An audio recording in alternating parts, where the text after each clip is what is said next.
Bismillahirrahmanirrahim. Alhamdulillahi rabbil alamin. Salatu wassalamu ala Rasulillah ma ba'd. Allahumma nas'aluka ilman nafi'an wa rizqan tayyiban wa amalan mutakabbalan. Assalamualaikum warahmatullahi wabarakatuh.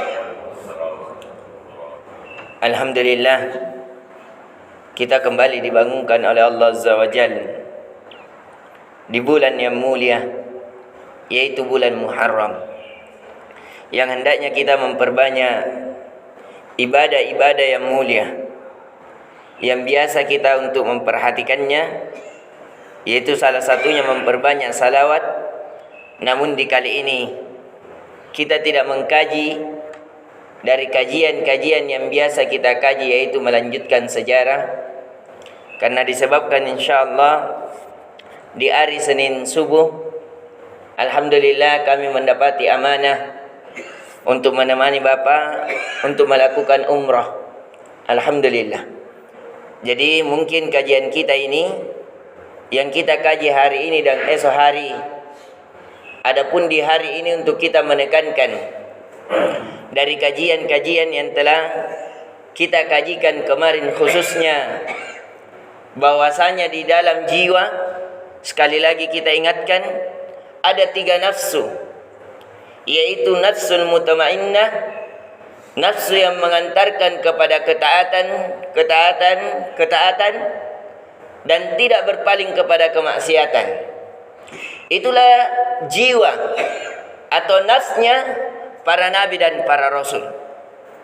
Dan yang kedua adalah nafsul ammaratu bisu, nafsu yang mengajak kepada kemungkaran.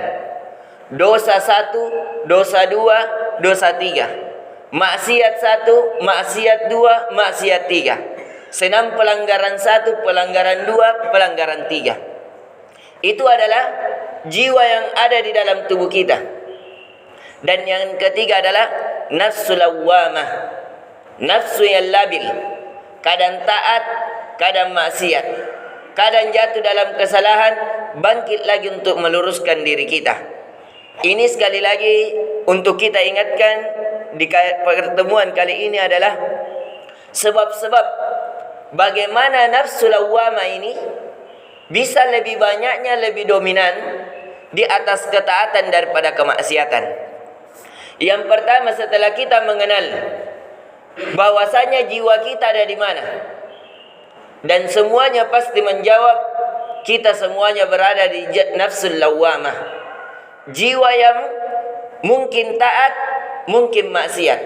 Sekarang kita akan mau mengambil tips-tips Al-Quran dan Sunnah, bagaimana cara nafsul lawwamah ini, nafsu yang labil, sehingga dia menjadi dewasa, yaitu senantiasa melakukan ketaatan walaupun terkadang jatuh dalam kemaksiatan. Tapi kita menginginkan memberikan tips agar sedikit terjatuhnya dalam kemaksiatan. Kalau kita mengatakan tidak jatuh dalam kemaksiatan, tidak ada lagi. Setelah meninggalnya Nabi Muhammad sallallahu alaihi wasallam, maka orang setelahnya pasti semuanya memiliki nafsu lawwamah, karena terjatuh juga dalam kesalahan. Ini yang harus kita perhatikan. Yang pertama, untuk kita bisa mendewasakan nafsu lawwamah ini, tidak ada lain, tidak ada bukan, kecuali hendaknya kita bersandar kepada Allah. Karena jiwa kita berada di genggaman Allah Azza wa Jalla. Setiap kita tidur, berarti Allah menggenggam jiwa kita. Kalau Allah lepaskan, berarti kita masih dibiarkan hidup. Jadi setiap malam, jiwa kita itu kembali kepada Allah. Ini harus kita perhatikan. Makanya kata Nabi sallallahu alaihi wasallam bahwasanya seorang yang tidur itu, orang tidur itu adalah saudara kembarnya mati. Jadi setiap tidur, roh kita itu, nafsu kita, jiwa kita itu dibawa kedua jari jemari Allah Azza wa Jalla. Kalau kita dibiarkan hidup, berarti kita dikembalikan rohnya melalui perantara malaikat. Tapi kalau tidak, maka selamat, kita sudah meninggal dunia. Ini yang harus kita perhatikan.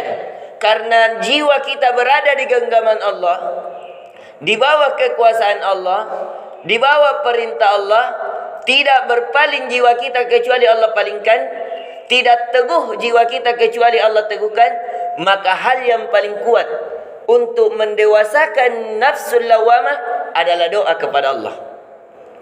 Jadi harus kita senantiasa, maka dari itu kata Aisyah radhiyallahu anha, istri Nabi sallallahu alaihi wasallam, tidak ada doa yang paling banyak dibaca oleh Nabi sallallahu alaihi wasallam kecuali ya Allah ya muqallibal qulub, tsabbit qulubana ala dinik. Wahai Allah yang maha membolak-balikkan hati. Hati ini adalah jiwa. Tsabbit qulubana ala dinik. Teguhkan hatiku pada agamamu. Jadi doa yang paling kuat untuk mendewasakan nafsul lawamah ini adalah kita berdoa kepada Allah, ya Allah yang membolak-balikkan hati, yang maha memalingkan jiwa menjadi jiwa ketaatan atau jiwa kemaksiatan. Tsabbit qulubana ala dinik. Teguhkan jiwa saya, teguhkan hati saya kepada agamamu, kepada ketaatan kepadamu. Dan itu harusnya senantiasa kita berdoa kepada Allah. Baru bangun langsung itu ingat, sholat malam itu ingat. Bahkan Nabi itu lebih banyak membaca doa ini daripada membaca doa Rabbana atina fid dunya hasanah wa fil akhirati hasanah wa qina adzabannar. Nabi lebih banyak membaca doa ini karena Nabi yang paling paham tentang butuhnya jiwa untuk diarahkan oleh Allah Azza wa Jalla. Ini yang paling pertama. Kemudian sebab yang kedua yang meneguhkan jiwa lawama ini, jiwa untuk agar dewasa, adalah dengan Al-Quran. Hendaknya kita memperbanyak zikrullah. Tapi yang paling dahsyat zikrullahnya adalah Al-Quran. Ketika seseorang membaca Al-Quran, itu jiwanya penuh dengan ketenangan. Apalagi kalau memahami makna-makna yang terkandung di dalamnya, maka jiwa itu akan tunduk. Oh, dalam Al-Quran dilarang berzina, maka jiwa akan tunduk tidak melakukan perzinahan. Dilarang khamar, dilarang minum khamar, dilarang melakukan kesyirikan, dilarang untuk bermaksiat kepada orang tua. Maka jiwa itu bisa dewasa dengan itu. Oh, Allah perintah ini, saya lakukan ini. Oh, Allah larang ini, saya tinggalkan ini. Ini sebab-sebab Al-Quran dan hadis Nabi sallallahu alaihi wasallam. Yang ketiga yang bisa mendewasakan jiwa ini agar di atas ketaatan adalah bersama orang-orang soleh. Hendaknya kita senantiasa memiliki teman yang lebih alim daripada kita, yang lebih alim daripada kita, yang lebih banyak kebaikannya daripada kita, yang lebih dikenal, lebih teguh di atas agamanya daripada kita, sehingga kita juga termotivasi untuk sama semisal dengan dia atau bahkan lebih baik dari mereka. Itu yang harus, 3 kaidah yang sebaiknya untuk kita lakukan agar mendewasakan jiwa ini, agar mendewasakan jiwa lawama ini, ya, sehingga dia lebih dominan di atas ketaatan kepada Allah Azza wa Jalla. Ini dari faedah-faedah yang kita kabarkan. Semoga bisa dipahami tentang jiwa ini. Harusnya untuk kita memahaminya bahwa jiwa kita ini masih labil, perlu didewasakan. Caranya mendewasakan jiwa ini agar lebih dominan di atas ketaatan kepada Allah, agar lebih sedikit kemaksiatannya, adalah dengan cara hendaknya kita banyak berdoa kepada Allah, menangis berdoa untuk diarahkan jiwa ini. Yang kedua adalah dengan banyak bermuamalah dengan Al-Quran dan Sunnah. Yang ketiga dengan cara memperbanyak teman-teman yang soleh, mendatangi majelis-majelis taklim. Itu adalah sebab terbesar untuk mendewasakan jiwa lawama ini. Ini yang bisa kita berikan. Semoga bermanfaat.